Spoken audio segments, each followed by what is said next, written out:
ففروا إلى الله إني لكم منه نذير مبين.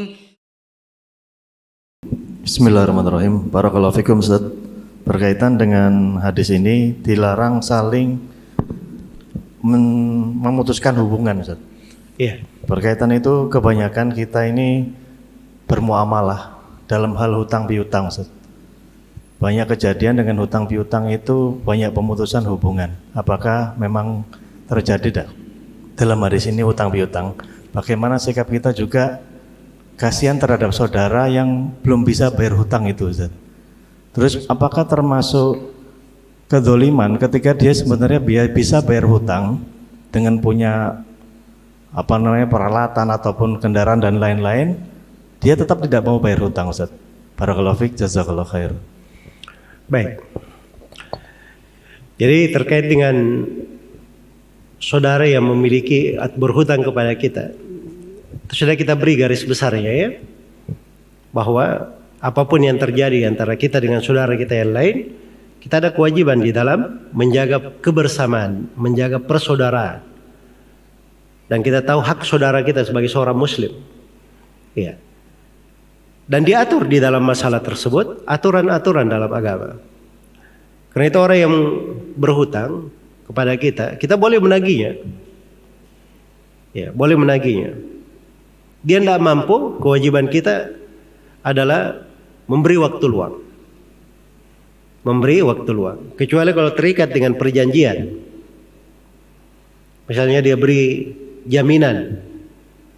Nah, jaminan ini memang asalnya ada jaminan, kalau tidak mampu bayar hutang maka diambil dari jaminan itu untuk menutupi hutangnya. Ya, tapi kalau sudah masuk di kasus seperti ini, itu prosesnya di pengadilan supaya tidak ada percekcokan. Sama kalau dia mampu membayar sebenarnya, tapi dia tidak bayar, nah, itu bisa diajukan ke pengadilan. Karena seorang mukmin itu disebutkan oleh Nabi sallallahu alaihi wasallam, matalul ghani yuhillu irdahu wa iqabahu. Seorang yang mampu, ya, mali, dia punya kemampuan mulai usahanya, tidak dia lunasi, maka itu menghalalkan untuk dilanggar dan diberi hukuman. Tapi itu kaitannya dengan pemerintah. Itu diadukan ke pemerintah, dia diadukan ke pengadilan, dipanggil, diminta untuk menunaikan haknya, menunaikan kewajibannya. Kalau dia tidak tunaikan, di situ nanti campur tangan pemerintah. Tapi kalau seorang itu memberi waktu luang, memaafkan, bahkan menggugurkan hutang, itu pintu-pintu ketaatan namanya. Lahan-lahan ibadah ada di situ.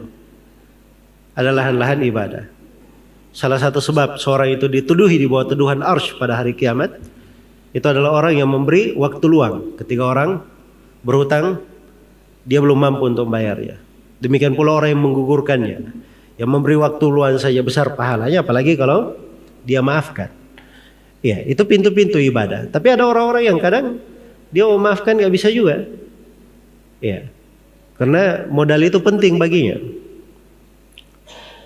Piutang yang dia berikan itu terkait dengan kewajibannya yang lain. Ya, maka itu hal-hal yang wajar, dibolehkan. Maka itu sebagian hukum ya, sebagian hukum-hukum dalam syariat. Dan kalau hukum itu dijaga, itu selalu terjaga kebersamaan. Persaudaraan juga tetap terjaga. Dan kita bertindak sesuai dengan ketentuan-ketentuan syariat di dalam hal tersebut. Baik, wallahu ta'ala alam.